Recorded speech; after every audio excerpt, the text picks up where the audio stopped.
Escola Preparatória de Obreiros. EPO, Igreja Evangélica Pentecostal Missão da Última Hora.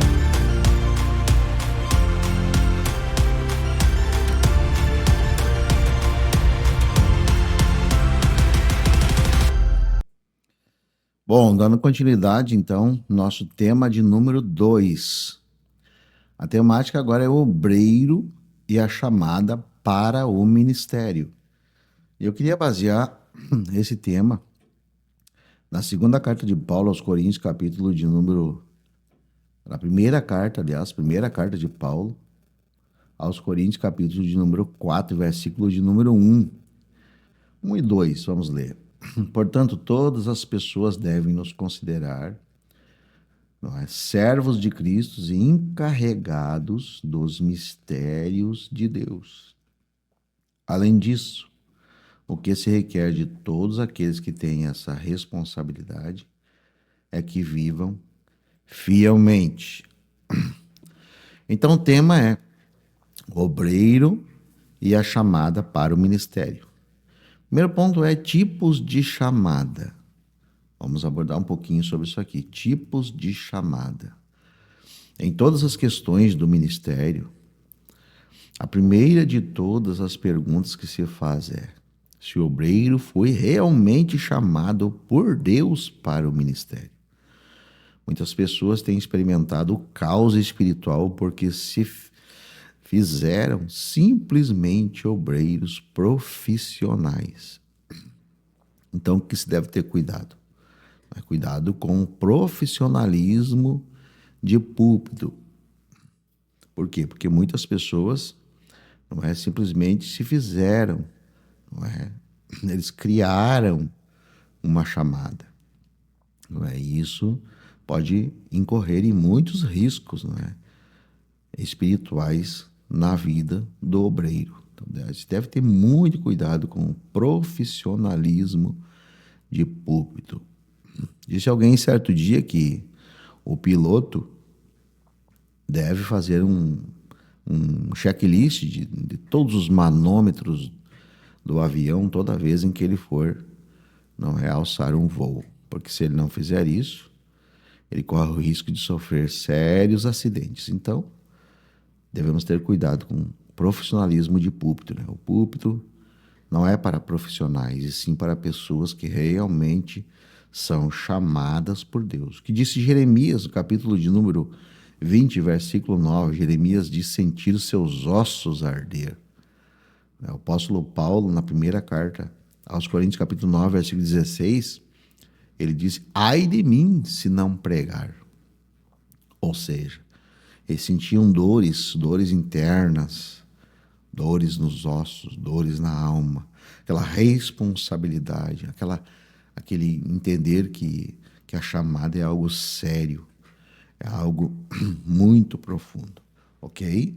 Então, o segundo pontinho aqui é a chamada universal. Há um sentido em que todos os crentes são chamados para a obra, E essa chamada se caracteriza pelo quê? Pelo amor às almas, por um intenso espírito de evangelização. Ou seja, a chamada universal é essa. Todos os crentes são chamados para ganhar almas, para levar o evangelho, para evangelizar as pessoas. Mas existe a chamada específica. Certas pessoas, porém, são chamadas e escolhidas pelo Senhor para servirem de modo definido e marcantes, cooperando, dentro da igreja do Senhor. Como um grande exército, torna-se necessário uma variedade de ministérios, como, por exemplo, pastores, evangelistas, missionários, diáconos, intercessores, mantenedores, professores, porteiros, visitadores, líderes e muitos outros, que até na segunda apostila a gente vai procurar falar um pouquinho sobre cada uma dessas chamadas específicas. É um privilégio receber a tarefa específica dada pelo Senhor.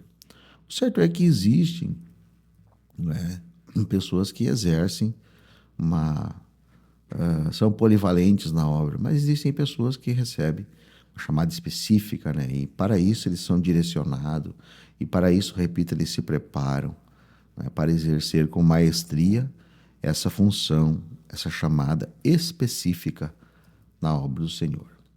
E existe um outro pontinho aqui que é a variedade, não é? Ou variedades de ministérios, né? Assim como um corpo precisa de uma variedade de membros para funcionar em harmonia, a igreja do Senhor é como um exército, né? Como um corpo, né? Que mantém o mesmo princípio, né? Existem pessoas que recebem variedade de ministérios, são polivalentes no exercício, eles exercem muitas funções, não é? Mas tudo isso, não é para que a igreja do Senhor seja edificada. Então existe variedades de ministérios e é necessário, ok? E outro pontinho que tem aqui nessa temática é ministérios falsos, não é? Concluímos que existem pessoas que escolhem o ministério como profissão, que é aquilo que a gente falou, não é? Na temática anterior, o cuidado, ou nessa temática mesmo, o cuidado com o profissionalismo de púlpito, né? Muitos para adquirir privilégios, não é? Prestígio, não é? Ou pelo simples prazer de querer ser. Não é? Então a gente não pode correr o risco de criar uma chamada, e sim deixar que o Espírito Santo gere, produza, crie essa chamada dentro da gente, dentro da nossa alma, dentro do nosso espírito. E quando isso acontece, é lindo, não é? Porque daí é o próprio Espírito que está gerando isso dentro de nós. E é como um filho, não é? O apóstolo Paulo chegou a dizer que sentia dores de parto, não é? Para gerar os irmãos, né? Então, é necessário, não é? Se ter cuidado, não é? Com ministérios falsos, né? E aí um outro pontinho aqui nessa temática é modo da chamada, não é? Como pode alguém saber que está sendo chamado por Deus para o ministério? Não é? Ou como evitar os erros de Anania, não é? De Nadab e Abiú, não é? Como não se tornar um empecilho para os outros, não é? No pontinho anterior aqui já falamos. Deixe que o Espírito Santo incline você. Deixe que o Espírito Santo gere dentro de você, ok? Aí a gente tem aqui a chamada divina se caracteriza pelos seguintes aspectos. Olha só. Ponto 1, conceito espiritual. Ponto 2, iniciativa divina. Ponto 3, direção do Espírito Santo. Ponto 4, aptidões naturais, eloquência, desenvoltura, etc. Ponto 5, sensibilidade espiritual. E ponto 6, reconhecimento pelos outros, não é? Que são colegas, são líderes, são colegas de ministério, né? A liderança, não é? Reconhecem essa chamada na vida de cada um. Tá? O conceito espiritual, nós temos ali todos com textos bíblicos para serem analisados, né? Iniciativa divina. Existem momentos ou pessoas que o próprio Senhor decide escolher eles. Jesus falou para os seus discípulos no Evangelho de João, capítulo 15, versículo 16, não fostes vós que escolhestes a mim, mas fui eu que escolhi a vós. E vós nomeei para que vades e deis fruto, e o vosso fruto permaneça, a fim de tudo quanto pedirdes ao meu Pai em meu nome, Ele vos conceda. Ou seja, houve uma iniciativa, Jesus escolheu eles, Jesus separou eles, não é? E a direção do Espírito Santo, conforme Atos, no capítulo 13 de Atos, a gente tem uma experiência bíblica nos mostrando que o Espírito Santo, quando ele resolve escolher, ele chama, ele nomeia, ele dá nomes. Não é? Na igreja de Antioquia, estavam servindo, estavam adorando, estavam jejuando, e o Espírito Santo ordenou: separai-me agora Barnabé e Saulo para a missão a qual eu tenho chamado. Ou seja, o Espírito Santo, ele direciona, ele pode dar nomes, ok? E aí vem as qualificações, não é, para a chamada. Novo nascimento, Não é? Todo aquele que é chamado, ele precisa experimentar na sua vida o novo nascimento, o revestimento de poder, segundo ponto 2, precisa ser revestido de poder, porque existem momentos que ele vai enfrentar ataques do adversário e tem que estar revestido de poder do Espírito Santo na vida. É andar com Deus, ter aquele compromisso diário, de andar com Deus. Educação, esse é aquele obreiro libado, um obreiro educado, aprender sobre ética ministerial. A escola da experiência conta sim, não é? A pessoa não pode contar só com a escola da experiência, né? Humildade, não é? Tem que ser humilde, não é? Humildade não é para ser pregada, é para ser vivida. Então, uma pessoa que postula o ministério, ele precisa ser humilde, estar cada dia mais pedindo para o Espírito Santo ensinar, dirigir ele no caminho da humildade. E o conhecimento bíblico é o ponto 7 aqui, tá? Então, aquilo que a gente vai abordar muito aqui. Se prepare, estude, tenha várias Bíblias, né? Eu tenho 30 Bíblias e todas elas, às vezes, eu preciso pegar todas elas para poder ali estudar um texto da Bíblia. É necessário a gente ter conhecimento bíblico. A gente está vivendo um tempo em que as demandas são outras, não é? As necessidades são outras. Então, precisamos ter conhecimento bíblico. Aí vem o pontinho seguinte, que é exigências, não é? Para a chamada e qualificações naturais, que é a coragem, diligência, tato, descrição, cortesia, anseio, pontualidade, responsabilidade. É que eu queria falar um pouquinho nesses 2 pontinhos, que é a pontualidade, cuidado com o horário, ser pontual, não é? Nunca deixe ninguém te esperando. Seja aquele obreiro que cuida do horário. Se marcar um horário, esteja antes um pouquinho.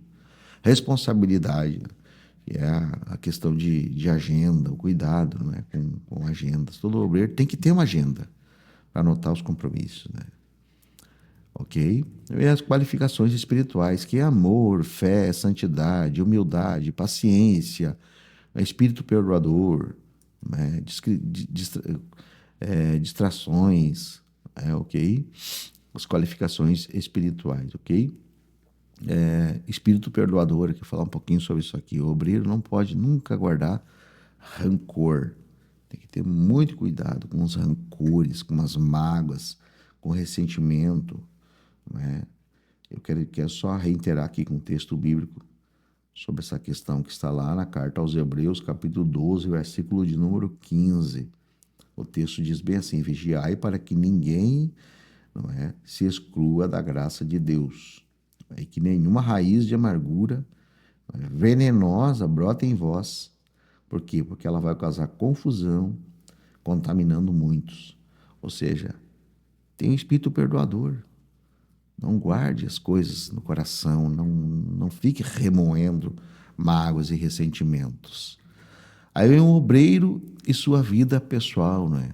Quando um obreiro casado, né, tem que ter um lar padrão, criar os filhos à luz da Bíblia, procurar pelo menos se esforçar, se dedicar, mostrar a luz da palavra do Senhor, conduzir os filhos pela Bíblia, pela palavra, ok? E liderança e sujeição, tem que ter muito cuidado com isso, né? Ser sujeito às lideranças, respeitar as autoridades espirituais que o Espírito Santo colocou sobre nós, ser ético, ser respeitoso, cuidadoso, não é? Para quê? Para que o Espírito Santo possa aprovar a nossa chamada. Existem obreiros que, infelizmente, eles não entenderam ainda que a unção que eu respeito no outro é a unção que eu vou receber. Infelizmente, muitos não entenderam. Então, liderança e sujeição. Tem que ser sujeito às lideranças para que possa crescer também. Ok? Aí, quando o obreiro é solteiro, não é? Cuidar, não é, com as coisas do Senhor, tem que ter cuidado com as coisas de Deus, não é? Se dedicar, ser exemplo dos fiéis, conforme Paulo fala, né? Para Timóteo, na primeira carta a Timóteo, capítulo 4, versículo 12, Paulo diz para Timóteo: ninguém despreze a tua mocidade, ou seja, o obreiro não é para ser desprezado porque ele é novo, mas ele precisa ser o exemplo dos fiéis.